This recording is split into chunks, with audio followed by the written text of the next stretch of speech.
When it comes to scaling the businesses that we've helped to about 300K a month with that coaching business that we were talking about, you as a CMO and for the people watching here, I think it's super interesting for them to understand how the process went from scaling this specific client from 10 to 300 and what kind of the lessons were when it comes down to running specifically meta ads, because we didn't do YouTube ads, we didn't do any other like TikTok ads or anything else. We simply focused, I think it was mainly Instagram ads, and scaled it up to 300K. So what would you say were the biggest lessons in getting that client from that point to almost doing 300K a month and having 6 closers?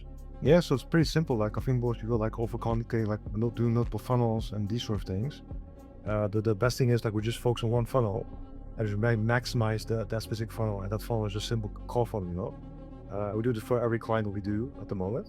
So that's the first thing, like having call funnel, optimize the crap out of it, and at the same time we also test a bunch of ads as well. Like not just like bunch of ads of doing just just do random ads, but like have ads specifically like focus on that exact ICP that client wants to focus. So for example, with one client that wants to focus a bit more on moms, because she knows from sales calls that most clients that she actually got in were mostly moms, right? They want to earn extra income, as an example. So I would say that's also another thing that I noticed that should be focused, besides of course having focus on one funnel. And another thing as well is to test out a lot of ads. I think most people just have one ad or two ads and just keep it like that and say, okay, I'm done, I get calls and that's it, right? But then they don't realize those ads are going to get fatigued over a couple of weeks, and like max could be like a month or so.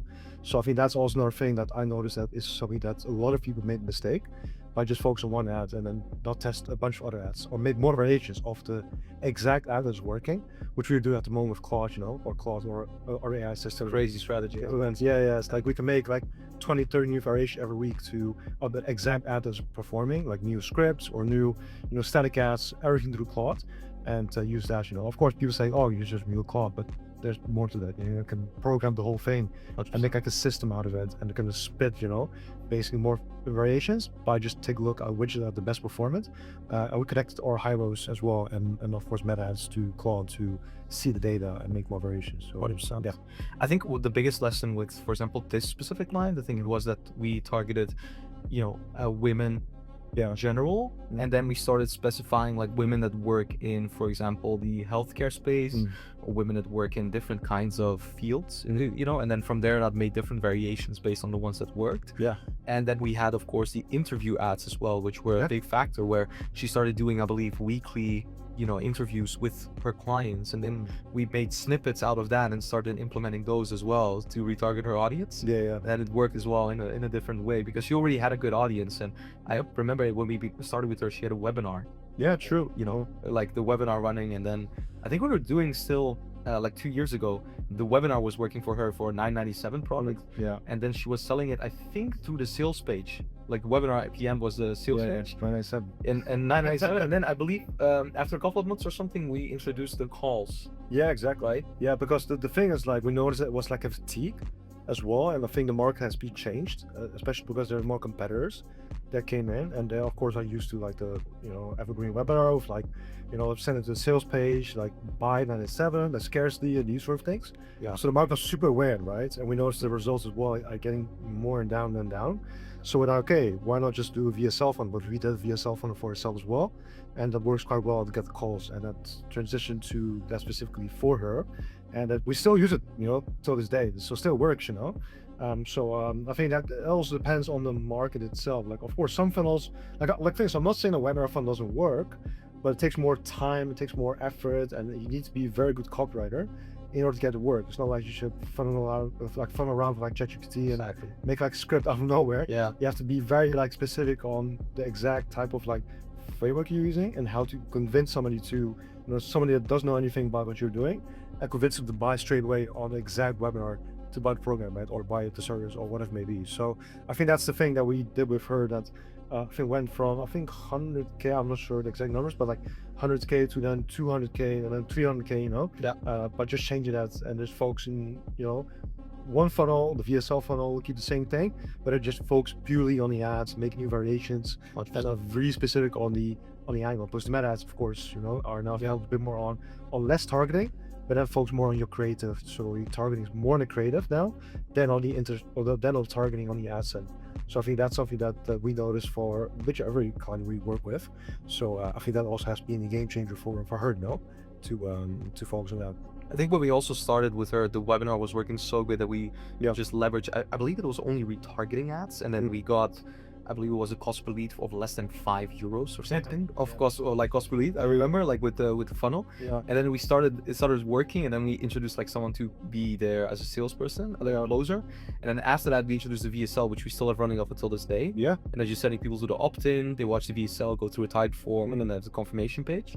And what would you say has been the biggest factor, because we already touched upon like Claude and the creatives and these things, and the actual, like if we go into the micro of scaling, you know, some people maybe watch this, they do like maybe 30, 50K a month, just like we did at a certain time, and then we just crack the code and go up to like 100, 200, and 300K a month.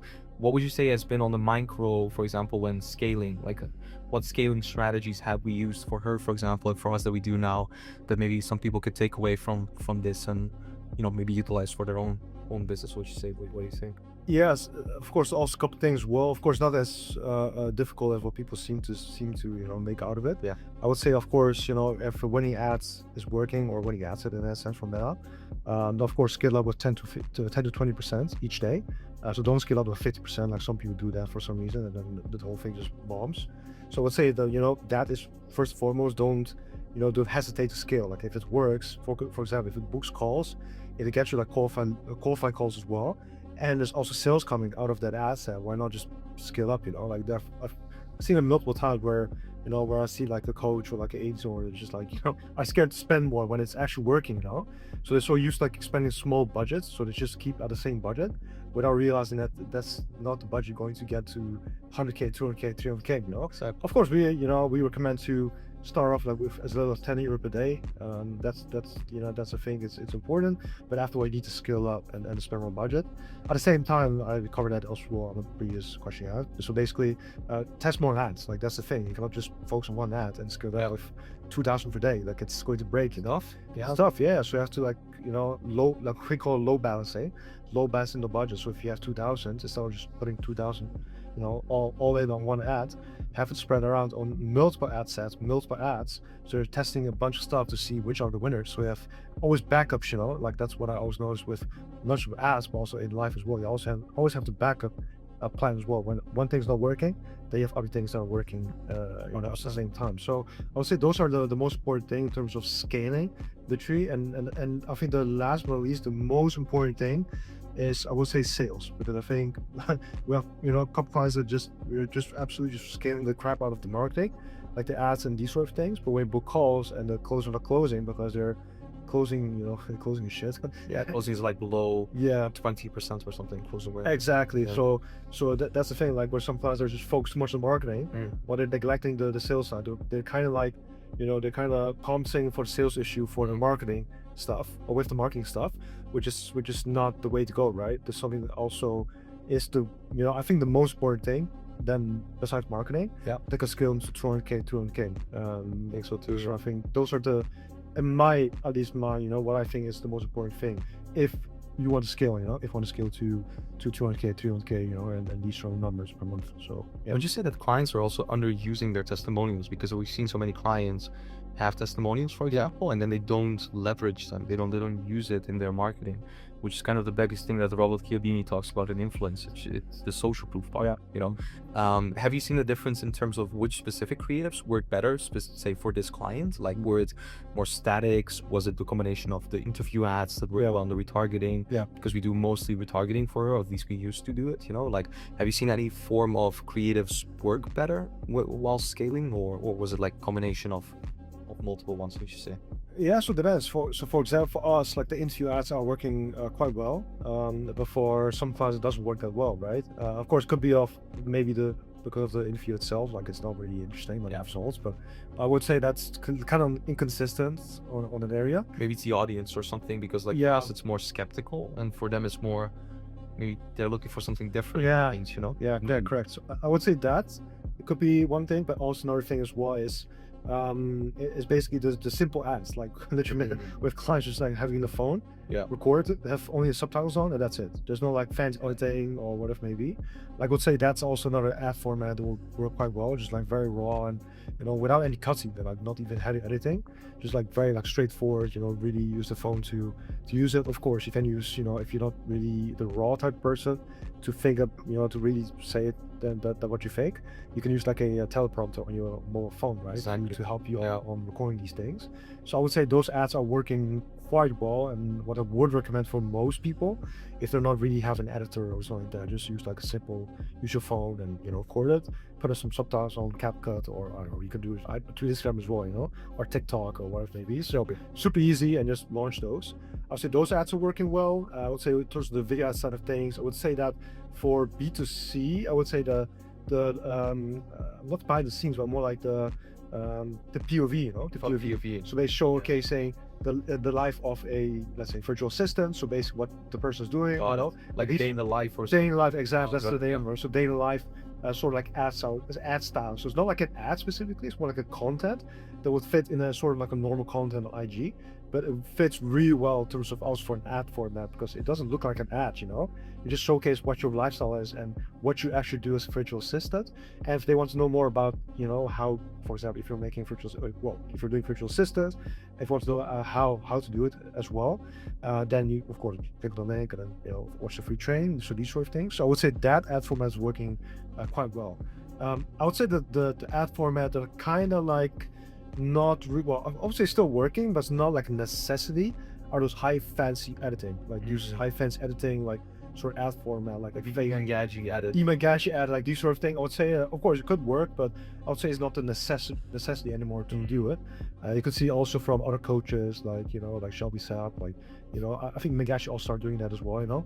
Like they're doing more the simple format, like what you will do on Instagram as well, like just similar, like I said, like a phone, film yourself, have some subtitles on, and that's it, right? I would say that's now the ad format is the way to go for those. And on a static ad perspective, I think it's kind of funny, because some people say you need to have like a fancy static ad to make it work, or do something fancy. But the funny thing is, we actually have like simple static ad. We have a simple black background with the text on it saying, hey, if you're running a marketing agency doing 10K per month and you're struggling to scale past, you know, 20 or past 10K, what if maybe, and you know, and there's that.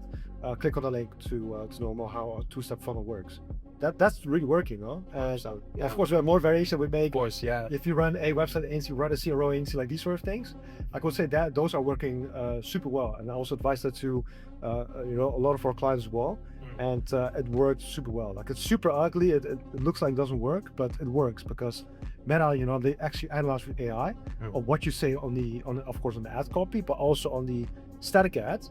And based on that, they will position your ads on, you know, on the exact type of people they actually set on the ad itself. So I would say those are like the underappreciated, how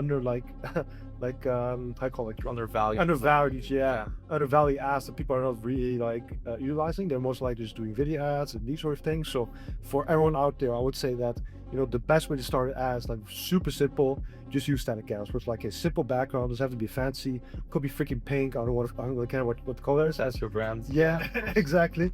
Put the text on it and then really go specific on, you know, the pain point, the type of ICP they want to attract, and also of course have a call to action saying, hey, click the link and then do this. I would say that those are like, those ads formats are the best way to go for advanced advertisers, for beginners even, and to get things started. So yeah. It's funny that people prioritize branding and how it looks, and how well it's made, because Meta's AI doesn't care about that.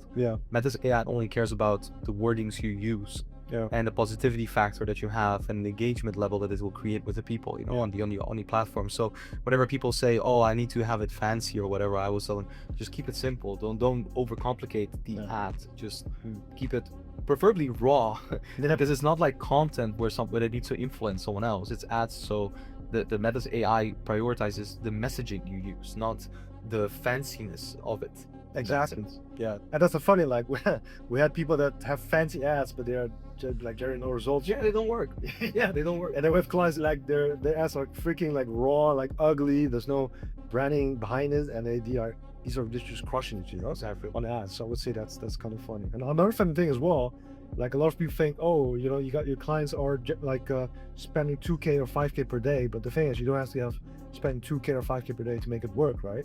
We have clients that are just spending 10 euros or even 5 euros per day, Yeah. and they get a cost per call of 20 euros, Yeah. And actually, I make a little video for another client, to optimize her ads, and she generated like cost per call of like 38 euros.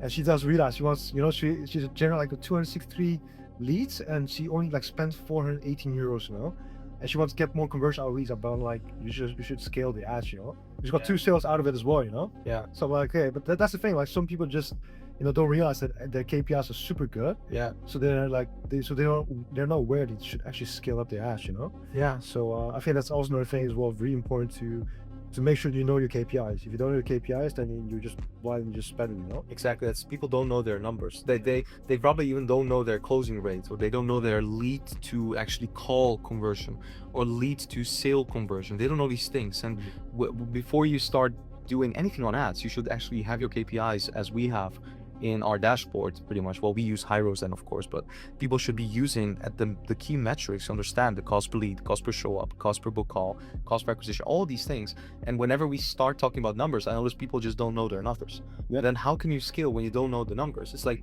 trying to lose weight when you don't even know you're overweight. Yeah. Like you don't even know what you're weighing. So how can like how much would you then lose? Like you don't even know, So I think that's like a big misconception in people. It's like, oh, just run ads just to get clients.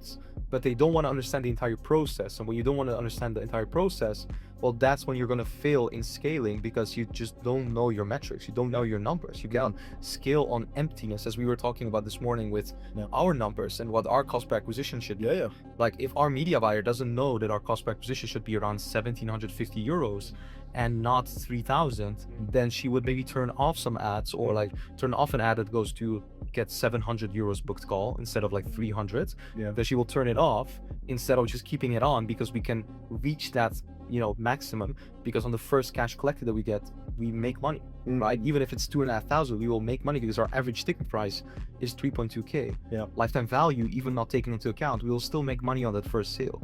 So I think that's also a big thing on that we can maybe finally touch upon for the people, the importance of understanding the metrics, and then maybe what metrics you look at and when scaling clients. Yeah, exactly. And it's so funny because the thing is, like, we have another client that turn off ads, at like a cost per call of 120 euros. Like he's so used to like getting like cost per call like 80 euros, 50 euros, etc. But when you want to scale up, the cost per call also rises up, right? Well, which is of course normal. Like you can expect to be, scale up and get the same cost per call, even lower even. And that's a mistake that I see most often. They turn off things while it's actually pretty good, actually, in terms of numbers. But they're so used to getting those low numbers before, like low spend, that they think that's the standard, like they get, for example, 50 euro cost per lead, or 80 cost per lead, or 80 euros, sorry.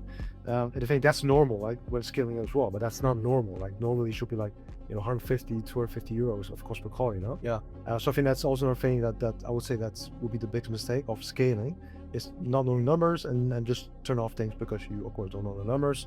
So we kind of like, blindly just do things, because it's emotional things. So but I would say the most important metrics, of course, cost per call. I would say more like cost per qualified call, because that's why we go for it, not for just calls, because we can get cheap cost per call, and then the call is kind of shit, right? Exactly. So, I think that's important, but of course also knowing how much you can pay for a new customer. Like I think people are so obsessed with ROAS that they don't realize that the cost of your customer is actually going to get you, like more of a overview of, okay, how much are you willing to pay for a new customer, if you know that these people are going to pay for the upcoming months. Especially when we work with coaches, like most people are not going to go for the pay in full, they're going to pay for installments and etc. So we have to think about long term as well, like, hey, what's the minimum installment that people are mostly going for, and based on that mind, we could just go for that and say, okay, we need to hit this for the first month, so we're not losing money. So we know for the upcoming months, we're going to make money on that. Exactly. So that's another thing I would say, that people don't have awareness of that number. So these two metrics are the most important thing, besides, of course, the closing rate and show rate and these sort of things. 100%. Yeah, cool. Thanks for being here, man. It works, man. All good. On part 2. Let's go. Nice.